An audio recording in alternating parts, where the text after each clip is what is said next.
তো মৰমৰ বন্ধু বান্ধৱীসকল, তো আজি হৈছে 13-11-2025 তাৰিখ, অৰ্থাৎ 14 নৱেম্বৰৰ আগৰটো দিন আমি 13 তাৰিখ বা 13 নৱেম্বৰ বুলি ঘোষণা কৰোঁ।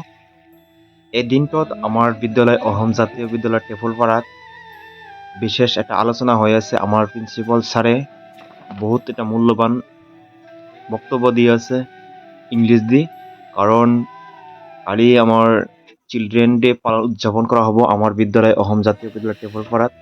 সেইকাৰণে আমাৰ প্ৰিন্সিপাল ছাৰে কিবা শিকাই দি আছে আমাৰ ষ্টুডেণ্টবিলাকক কি হ'ব, আৰু লগতে আমি শিকাই দি আছোঁ আৰু আমি লগতে এটা ভিডিঅ' কৰি আছোঁ যে আপোনালোকৰ মাজত এই ভিডিঅ'টো আমি উদযাপন কৰিলোঁ।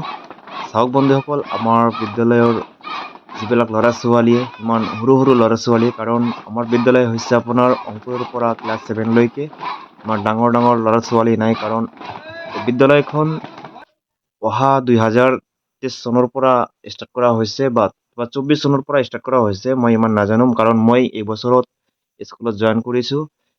আপোনালোকে চাই আছে দিবলৈ যে হাত দাঙি দি আছে, সেইটো হৈছে আমাৰ প্ৰিন্সিপাল ছাৰ। আৰু ইয়াত এটা আপোনাৰ ইয়াত 4ৰ পৰা ক্লাছ 7লৈকে দিয়া হৈছে ৰুমটোত, আৰু মাজত যিটো বিল্ডিং আছে ইয়াত ভৱিষ্যতত কিবা হায়াৰ ছেকেণ্ডাৰী বা ইংলিছ মিডিয়াম স্কুল ইয়াত তুলিব পাৰে।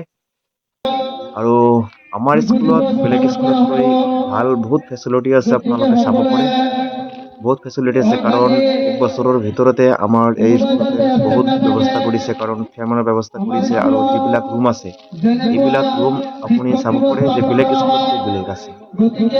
আৰু এই স্কুলখন ইমান উন্নত হোৱাৰ কাৰণ হৈছে আমাৰ স্কুলৰ যিবিলাক কমিটি আছে সেইবিলাক অত্যন্ত ভাল, কাৰণ আৰু আমাৰ লগতে গাৰ্জেনবিলাকো ভাল আছে। চাওক, কালিৰ কাৰণে প্ৰস্তুতি লৈ আছে, আৰু আমাৰ ফয়জুল ছাৰে কিবা বক্তব্য দি আছে যে তোমালোকে চিলড্ৰেন ডে পালন কৰিবানে নাই। সকলোৱে কৈ আছে যে ছাৰ পালন কৰিম। তো কালি যাব লাগিব, আৰু কালি আপোনালোকৰ মাজত কালি যিবিলাকৰ ভিডিঅ' কৰিম আমি 14 নৱেম্বৰৰ, সেইবিলাকৰ ফুটেজ আপোনালোকৰ মাজত আমি দিবলৈ যত্ন কৰিম। আজিৰ ভিডিঅ'টো ইমানলৈকে। Thank you so much, love you all. তো আপোনালোকে